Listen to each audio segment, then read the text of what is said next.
So factoring a polynomial refers to rewriting the polynomial so that the last operation being performed is a multiplication.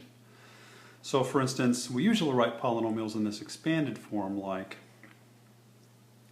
x squared plus 5x plus 6. But that's not been factored because the last operation being performed is these multiplications. But see, if I wrote that,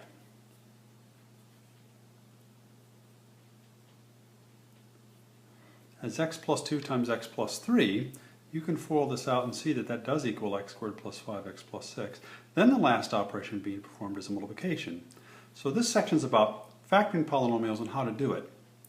To factor a polynomial means to write it so that the last operation being performed is a multiplication. To factor completely means to factor all the little factors if possible, factor them as much as possible.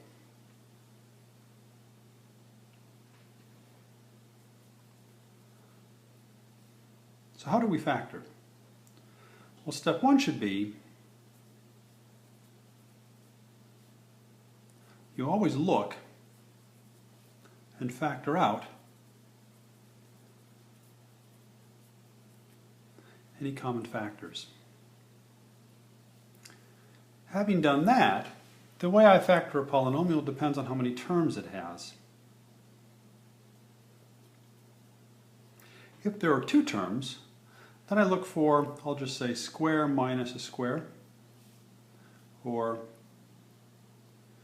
cube plus or minus a cube, because we have formulas that tell us how to factor those guys.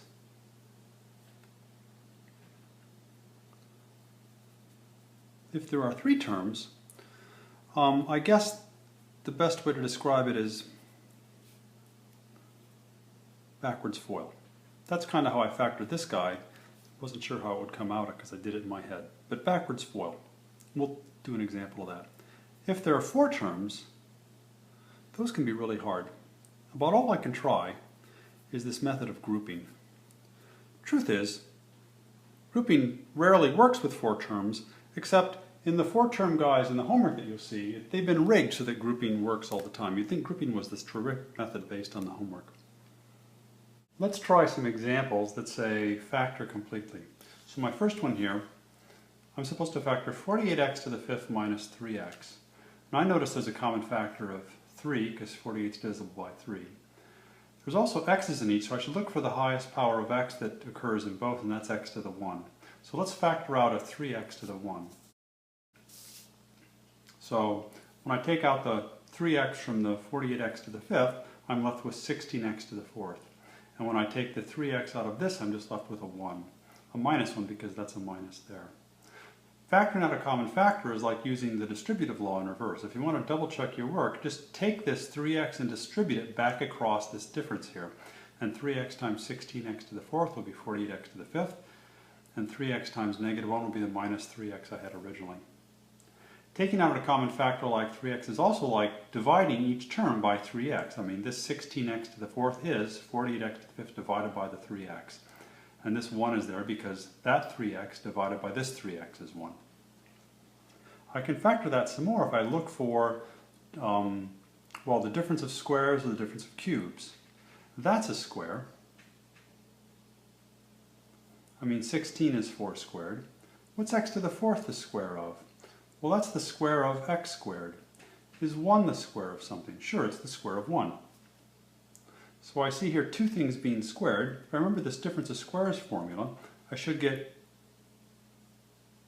4x squared minus 1 times 4x squared plus 1. Well, I factored it, but have I factored completely? The 3x can't be factored anymore. A square plus a square like this can't be factored anymore, not if I just use the real numbers like we do in college algebra. But this can be factored more because it's another square minus a square. That's the square of 2x. And 1 is the square of 1 again. So I could factor this guy by using the difference of squares formula again. So that's 2x minus 1 times 2x plus 1 times 4x squared plus 1. And that's factored completely. Whenever I get my polynomials, when I'm factoring a polynomial and I've got factors that have degree no higher than 1, I know those can't be factored anymore. Let's look at another example. About 8x cubed minus 27. Any common factors? No, there's no common factor in 8 and 27, except for 1. That's not the difference of squares, but it is the difference of cubes, because 8x cubed is the square of 2x. And 27 is the, I beg your pardon, it's the cube of 2x, and 27 is the cube of 3. So I'm going to use the difference of cubes formula. I'll get 2x minus 3. Then the difference of cubes formula says I should get the square of 2x, and it's plus 2x times 3, and plus 3 squared.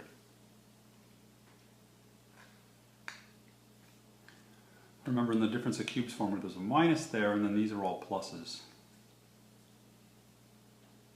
2x minus 3, that's 4x squared, plus 6x plus 9. You might wonder, can this quadratic be factored anymore? But here's a tip. The quadratic that occurs in the difference of cubes or sum of cubes formula can't be factored further.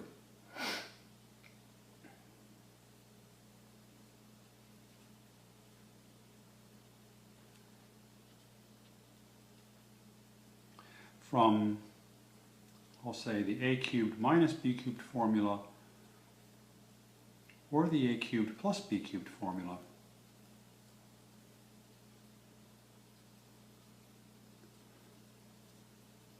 will not factor further. So I'm done.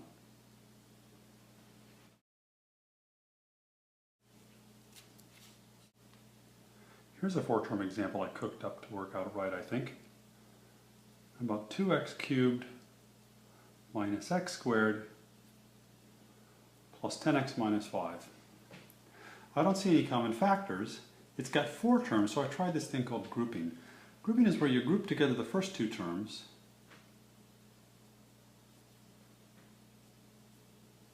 and the last 2. And then you factor each of these little 2-term guys by themselves. Like, just in these first 2, I see, well, there is a common factor of x squared. I'll factor it out. That'll leave a 2x minus 1. You can check by using the distributive law that if you factor out a, well, that if you multiply 2x squared back into this thing, you'd get that. And out of here I can factor a 5. So that's 2x minus 1. And then a miracle occurs. I noticed that when I factored both of these guys, they have a common factor of 2x minus 1. So I'm going to factor out 2x minus 1. There was a common factor of here of 2x minus 1, but I never would have seen that until I did this grouping trick. So I know this has got to be something times 2x minus 1. What goes in here? We'll divide each of these guys by 2x minus 1. With this 2x minus 1 gone from the first term, there would just be an x squared. And if I divided this by 2x minus 1, there'd be a 5. Look, you can check your work by using the distributive law. If you distributed this entire parenthesis 2x minus 1 back across this sum, hits each of these 2 terms, you'd get the previous line. And that's a square plus a square, so it doesn't factor anymore. So I'll say square plus a square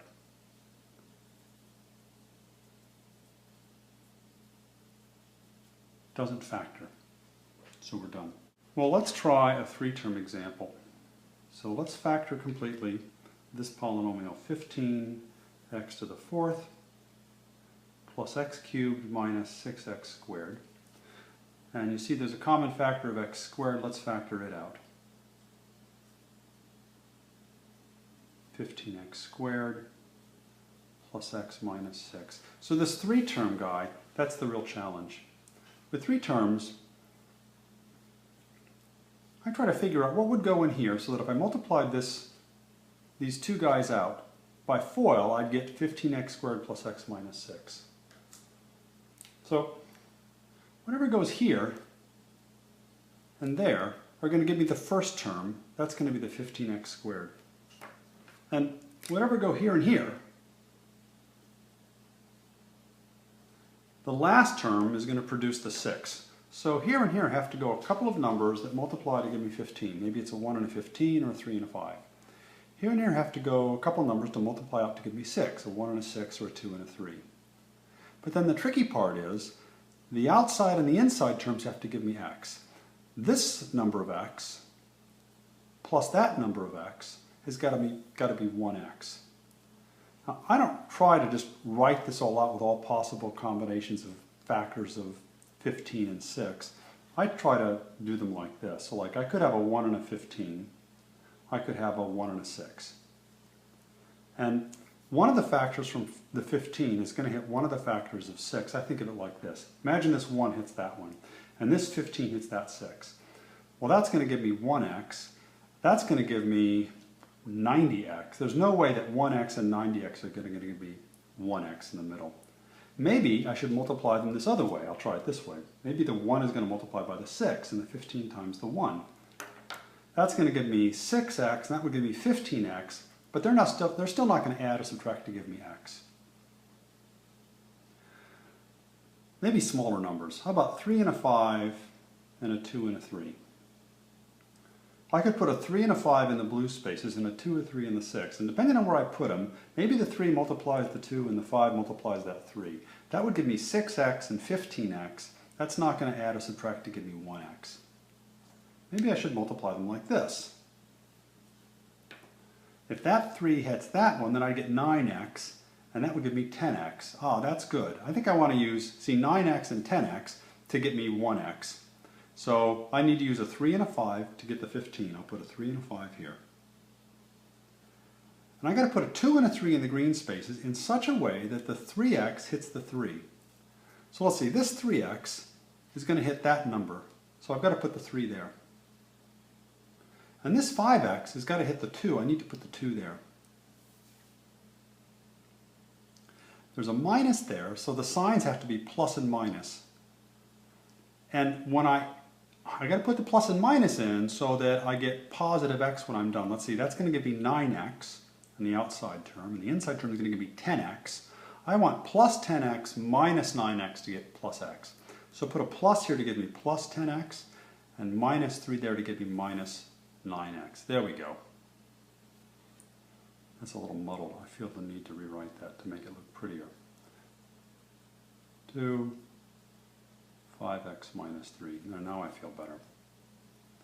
I got to admit, there's this trick in the book to multiply, to figure out these formulas. And this is probably one of the trickier ones because there are multiple ways to get 15 and multiple ways to get 6. That means there's lots of different combinations that I have to try here before I find the 3, 2, 5, 3 that work just perfectly.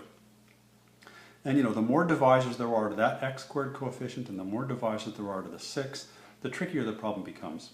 But I find in practice they're usually not all that tricky. But there's this method that the book shows you, and I'm going to show it to you once. I'll try to show it to you once. I never use this method myself, so I have to kind of remember it every time I teach this class. The method says you multiply this 15 times the negative 6. There. I'm not going to actually multiply it out, but I mean, I'll consider their product. I factor that down as much as I can. So that's negative 2 times 3 times 3 times 5. And of course times as many 1s as I want, I guess. The method in the book says you want to pick out two numbers whose sum is the x squared coefficient. How's it go again? I want to pick two numbers out of this product whose sum or difference is the x to the 1 coefficient. So I noticed that if I took 3 times 3 and negative 2 times 5, I'd get negative 1. So I think I want to use negative 9 and positive 10. Here's two numbers that add up to give me the x coefficient and whose product is the same as the constant term and the coefficient of x squared. And so what the book says you do is say 15x squared plus x minus 6. Write that x as, using these two numbers, 10x minus 9x minus 6. So you choose, I'll try it again, you choose these two numbers, in this case 10 and negative 9, so the product is the same as 15 and negative 6. And so that their sum equals the original x term in your quadratic. Now you should be able to factor it by grouping. In the first two guys, there's a common factor of 5x. So that's 3x plus 2. In the last two, there's a common factor of 3. It looks like minus 3. Let's factor out a minus 3. So we'll have 3x plus 2 again. Aha, the book is right. Because see, now there's a common factor of 3x plus 2. Usually if I take a 4-term guy and I group it, I end up with garbage. But this problem is, this trick works to produce something that always can be factored by grouping. And the common factor is 3x plus 2. So I factor it out. So 5x minus 3. There you go. Let's try one more 3-term guy. Suppose I have to factor 3x to the 4th minus 8x squared minus 16.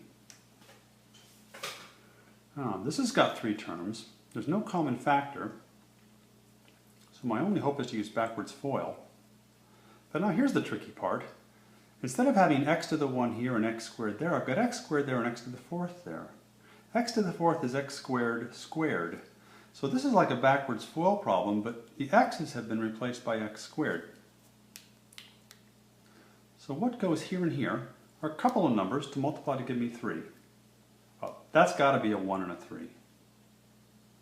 I mean, there are cookier numbers that multiply to give me 3. Maybe this was supposed to be 3 over the square root of 5, and that's the square root of 5. If that's what it is, I'm never going to get it. So I trust that they didn't give me that. But in here, have to go a couple of numbers to multiply to give me 16. So it could be a 1 and a 6, or rather a 1 and a 16, a 2 and an 8, a 4 and a 4.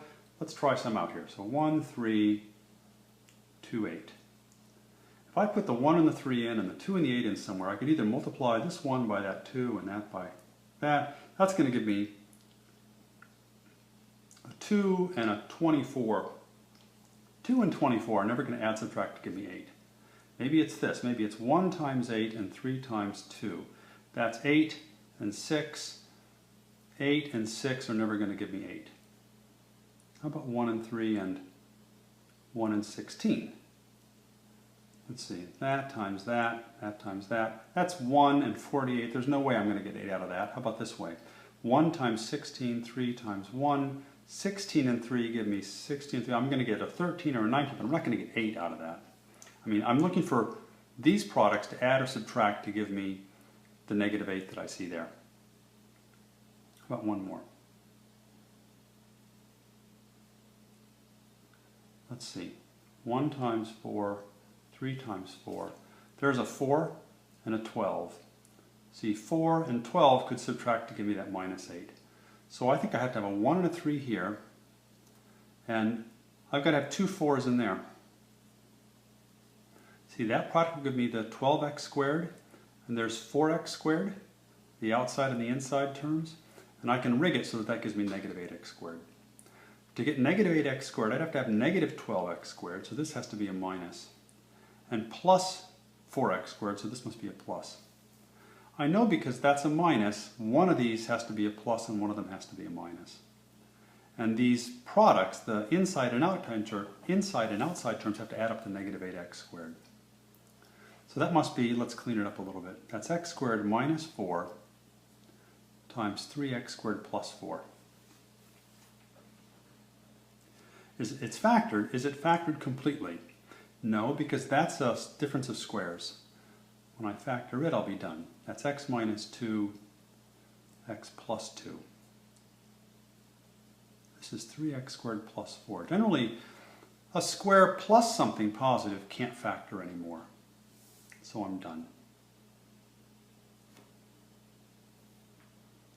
There's one more thing I have to show you in this section. It's called completing the square.